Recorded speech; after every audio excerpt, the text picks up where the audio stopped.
యాదాద్రి భువనగిరి జిల్లా గుండాల మండలం తహసీల్దార్ కార్యాలయాన్ని జిల్లా కలెక్టర్ హనుమంతరావు ఆకస్మికంగా తనిఖీ చేశారు.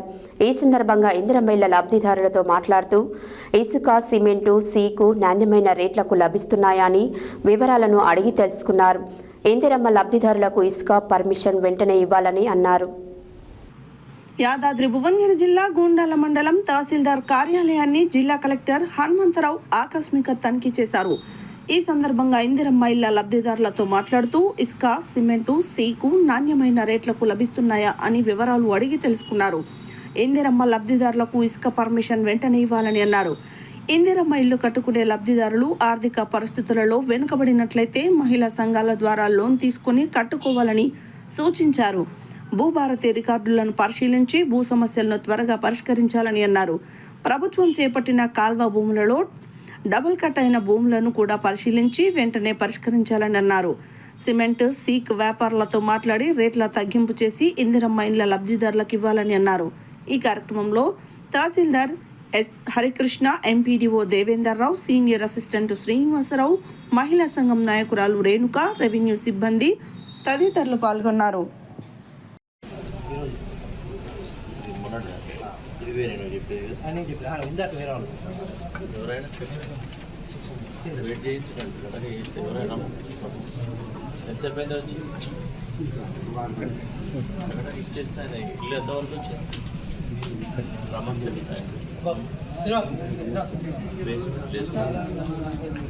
బేస్మెంట్ అయిపోతుంది, తొందరగా ఇవ్వాలి. ఇసుక ఇందిరమ్మ ఇళ్ళకి లేట్ చేయదు కదా, ఫటాఫట్ చేసారు.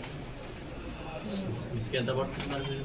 ట్రాక్టర్ వస్తారు, అది నువ్వే ట్రాక్టర్ తెచ్చుకుంటావు. ఎంత అవుతుంది కిరాయి? 800కి వస్తుందా? 1300కి వస్తుంది. మీ బేస్మెంట్ అయిపోతే ₹1,00,000 వస్తుంది. ఊళ్ళో అందరి పంచాలు ఎక్కువ పట్టి ఉన్నట్టు ఈపీఎండి చూద్దాం. ₹7 ₹10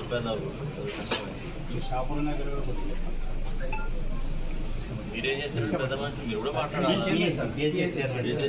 మీ బాధ్యత నేను చేపిస్తున్నాను సార్. మా దగ్గర అన్ని గ్రౌండ్ అయినా మీ దగ్గర కాదు, మహిళా సంఘాలు చేయి తిరగకపోతే మహిళా సంఘం నుంచి కూడా తీసుకోవచ్చు. ఇంతకుముందు మీకు ఏమి లోన్లు తీసుకొని ఏం తీసుకోలేదు కదా ఇంతవరకు?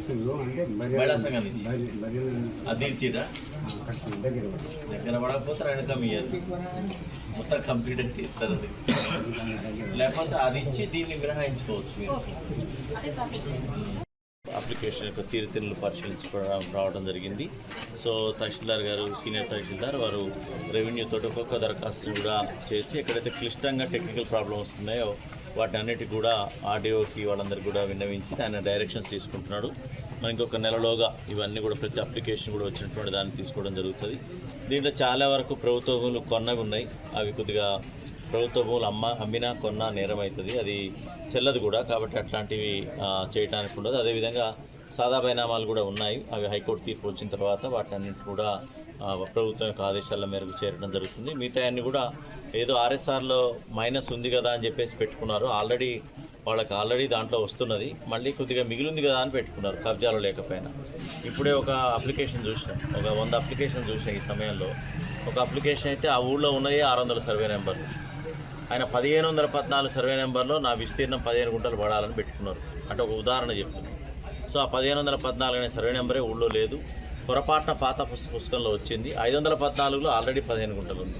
సో ఇట్లాంటివి కొన్ని అయితే ఉన్నాయో వాళ్ళు ఉన్నటువంటి పహాణిలో వస్తుందనో పాత పుస్తకంలో వస్తున్నదనో పెట్టుకోవడం జరిగింది. అట్లాంటివి చేయలేనివి చేయకుండా ప్రతి దరఖాస్తును కూడా పాజిటివ్గా పరిశీలించి చేయడం జరుగుతుంది. అంతేకాకుండా డబల్ కట్ అయినవి ఇక్కడ భూసేకరణ అవార్డు తెచ్చుకొని పూర్తి స్థాయిలో తహసీల్దార్, సీనియర్ తహసీల్దార్ కాబట్టి వారు అవార్డు కాపీ తెచ్చుకొని డబల్ సార్లు కట్ అయినవి అయితే ఉంటాయో అవన్నిటిని కూడా పరిష్కారం జిల్లా లెవెల్లోనే దొరుకుతుంది భూభారత్ చట్టం ద్వారా. కాబట్టి అది తర్వాత ఇందిరమ్మ ఇల్లు కూడా జిల్లాలో ఎంపీడీఓ గారు మరియు అదేవిధంగా ఎంపీఓ వీళ్ళందరూ కలిసి ముందుకు తీసుకెళ్తున్నారు. ప్రోగ్రెస్ బాగానే ఉంది. ఇంకొద్దిగా ఈ 3 ఏళ్ళు వెళ్ళిపోయి ఆషాఢం వెళ్ళిపోయి శ్రావణం వచ్చిన తర్వాత ఇంకొద్ది ప్రోగ్రెస్ ఉంటుంది. సో ప్రతి వారం కూడా కాన్ఫరెన్స్ పెడుతున్నాం. ప్రతిరోజు కూడా ఇందిరమ్మ ఇళ్ళకి అందరం కూడా కలెక్టర్ స్థాయి నుంచి అందరం కూడా తిరగడం జరుగుతుంది. ఎందుకంటే ప్రతి సోమవారం డబ్బులు పడుతున్నాయి.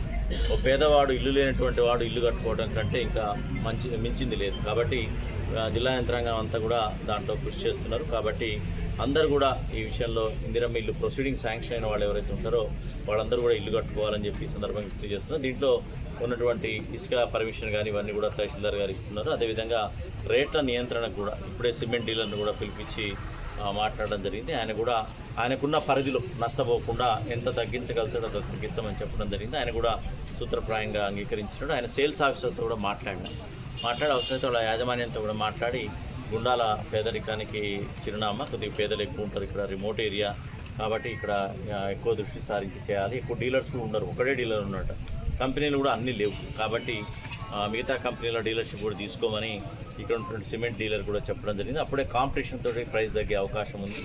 కాబట్టి ఈ విధంగా ఇందిరమ్మ ఇళ్ళకి సంబంధించి అందరూ కూడా కట్టుకుంటే ప్రతి సోమవారం డబ్బు పడుతుంది కాబట్టి ₹1,00,000 ఫస్ట్ వస్తాయి. దాంతో చేయి తిరుగుతుంది, తర్వాత గోడలు లేపచ్చు, మళ్ళీ ₹1,00,000 వస్తాయి, స్లాబ్ వేయచ్చు, 2 లక్షలు వస్తాయి, కంప్లీట్ అయిన తర్వాత ₹1,00,000 వస్తాయి. తప్పనిసరిగా పడుతున్నాయి కాబట్టి అందరూ కూడా కట్టుకోవాలి. ఇంకెవరైనా చేయి తిరగని వాళ్ళు, పెట్టుబడికి ఇబ్బంది ఉన్నవాళ్ళు మీరు మహిళా సంఘాలకి ఆశ్రయిస్తే, మీరు గతంలో అప్పు లేకపోతే లేకపోతే అప్పు తక్కువ ఉండి ఇంకా బాకీ చెల్లాల్సింది ఉంటే అది వినాయించుకొని మిగతాది కూడా 1,00,000 నుంచి 2 లక్షల వరకు కూడా మన మండలానికి సంబంధించిన వారే జిల్లా సమాజ అధ్యక్షురాలు రేణుక గారు ఉన్నారు కాబట్టి అందరికీ కూడా ఇచ్చినాం. మనం పూర్తి స్థాయిలో ఆదేశాలు ఇచ్చినాం. ఇప్పటికే జిల్లాలో పెద్ద ఎత్తున ఈ లోనింగ్ అనేది రుణాలు ఇవ్వడం అనేది స్టార్ట్ అయింది కాబట్టి ఇందిరమ్మ ఇళ్ళని పెద్ద ఎత్తున ప్రోగ్రెస్ చేయవలసిందిగా అందరూ రిక్వెస్ట్ చేస్తున్నాం. సార్, రేషన్ కార్డులకు సంబంధించి యాడింగ్ అండ్ డిలీషన్ ఈ రోజే లాస్ట్ అని లేదు అవుతుంటారు, కోడలు వస్తుంటుంది, అత్తగారింట్లో తీసేయాలి, ఇక్కడ కలపాలి, ఇది నిరంతర ప్రక్రియ. ఇది అది అర్హులైన ప్రతి ఒక్కళ్ళు కూడా ఇది సాగుతూనే ఉంటుంది. కాకపోతే ఈరోజే గౌరవ ముఖ్యమంత్రి గారి చేతుల మీదుగా మనకు మొత్తం రాష్ట్ర వ్యాప్తమైన ప్రోగ్రాం ఇక్కడ తిరుమలగిరిలో స్టార్ట్ అవుతుంది త్వరలోనే. దానికే నేను వెళ్తున్నాను కాబట్టి ఇది అనేది నిరంతర ప్రక్రియ, అదంతా కూడా అపోహ. ఇందిరమ్మ